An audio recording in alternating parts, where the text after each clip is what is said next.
അർജുനും അപ്സരയും രാത്രി ഗാർഡൻ ഏരിയയിലിരുന്ന് സംസാരിക്കുന്ന സമയത്ത് ഒരു കാര്യം അർജുൻ പറയുന്നുണ്ട്.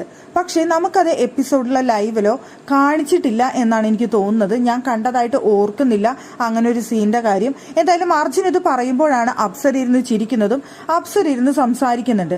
അർജുൻ ഭയങ്കര വിഷമത്തിലാണ് അർജുൻ അത് പറയുന്നത്. എനിക്ക് ഭയങ്കരമായിട്ട് അത് ഫീൽ ചെയ്തു എന്ന് അപ്സരയുടെ അടുത്ത് പറയുന്നത്. എന്നാലും അവിടെ അൻസിബ് അത് പറഞ്ഞത് എനിക്ക് ഒട്ടും ഇഷ്ടപ്പെട്ടില്ല. എനിക്ക് എന്തോ പോലെയായി, ഭയങ്കര മോശമായിട്ട് എനിക്ക് ഫീൽ ചെയ്തു എന്നാണ് അർജുൻ അവിടെ ഇരുന്ന് അപ്സരയുടെ അടുത്ത് പറയുന്നത്. അപ്പൊ അപ്സര ചോദിക്കുന്നുണ്ട് എന്താണ് കാര്യം എന്ന് ചോദിക്കുമ്പോഴാണ് അർജുൻ പറയുന്നത് അവിടെ അൻസിബ പറഞ്ഞു അത്ര അർജുൻ അൻസിബയുടെ പുറകെ നടക്കുന്നു എന്ന് പറഞ്ഞു എന്ന്. അപ്പൊ അർജുൻ പറയുന്നുണ്ട് ഞാൻ പുറകെ നടക്കാന്ന് പറഞ്ഞു കഴിഞ്ഞാൽ എനിക്ക് അങ്ങനെ ഒരാളുടെയും പുറകെ നടന്ന് എനിക്ക് ശീലമില്ല.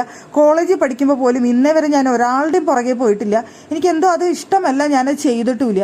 എന്നിട്ട് പിന്നെ അൻസിബ് എന്തിനാണ് അങ്ങനെ ഒരു കാര്യം പറഞ്ഞതെന്ന് എനിക്ക് മനസ്സിലാവുന്നില്ല. ഞാൻ എപ്പോഴാണ് അവളുടെ പുറകെ പോയത്, എന്താണ് ഞാൻ അതിന് പുറകെ പോയിട്ട് ചെയ്തത്, ഞാൻ എപ്പോഴാ പോയെന്ന് എനിക്ക് ഒരു ഐഡിയയും കിട്ടുന്നില്ല. പക്ഷേ അവൾ ആ പറഞ്ഞ വാചകം എനിക്ക് എന്തോ ഭയങ്കരമായിട്ട് ഇറിറ്റേഷൻ ഉണ്ടാക്കണോ, ഒട്ടും ഇഷ്ടപ്പെട്ടില്ല എന്ന് അർജുൻ അവിടെ പറയുന്നുണ്ട്. അപ്പൊ അപ്സര അവിടെ ഇരുന്ന് കുറെ നേരം ഇരുന്ന് ചിരിക്കുന്നുണ്ട്. എന്നിട്ട് പറയുന്നുണ്ട് അല്ല ഫ്രണ്ട്ഷിപ്പിന് വേണ്ടിയിട്ട് അല്ലെങ്കിൽ കൂട്ടുകൂടാൻ വേണ്ടിയിട്ട് പുറകെ നടന്നു എന്നാവും ചിലപ്പോൾ അവള് ഉദ്ദേശിച്ചിട്ടുണ്ടാവുക എന്ന് അവിടെ പറയുന്നുണ്ട്. അപ്പോഴും അർജുൻ പറയുന്നത് എന്നാലും എനിക്ക് ആ വാചകം ഒട്ടും ഇഷ്ടപ്പെട്ടില്ല, ഞാൻ പുറകെ നടക്കാണ് എന്നുള്ള ആ വാചകം അൻസിബ പറഞ്ഞത് എനിക്ക് ഒട്ടും ഇഷ്ടപ്പെട്ടില്ല എന്നാണ് അർജുൻ പറയുന്നത്. സംഭവം നമ്മൾ ലൈവിൽ ഞാനത് കണ്ടതായിട്ട് ഓർക്കുന്നില്ല, ഞാൻ കണ്ടിട്ടില്ല അങ്ങനെ ഒരു സീന്. പക്ഷെ ഇങ്ങനെ ഒരു കാര്യം അൻസിബ പറഞ്ഞു എന്ന് പറയുമ്പോൾ സത്യത്തിൽ ഈ അൻസിബയുടെ പ്രശ്നം എന്താണെന്ന് അപ്പോഴാണ് എനിക്ക് തോന്നിപ്പോയത്.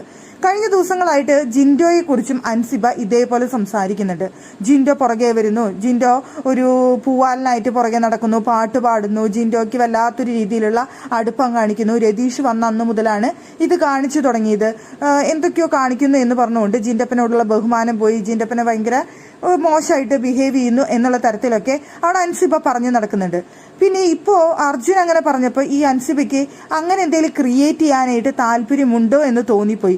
അർജുൻ്റെ അടുത്ത് അർജുൻ പുറകെ നടക്കുന്നു എന്നുള്ള രീതിയിൽ സംസാരിച്ചു അവിടെ എന്ന് പറഞ്ഞപ്പോൾ അപ്പൊ അൻസിബയ്ക്ക് വേറെ തരത്തിൽ ആണുങ്ങളെ മുഴുവൻ മോശക്കാരാക്കി ചിത്രീകരിക്കാനായിട്ട് മനഃപൂർവ്വം അൻസിബ ശ്രമിക്കുന്നുണ്ടോ എന്നുള്ളൊരു സംശയം. അത് കൃത്യമായിട്ട് നമുക്കറിയില്ല. അവർ സംസാരിച്ചതിൽ നിന്നും നമുക്ക് തോന്നിയ ഒരു കാര്യമാണിത്.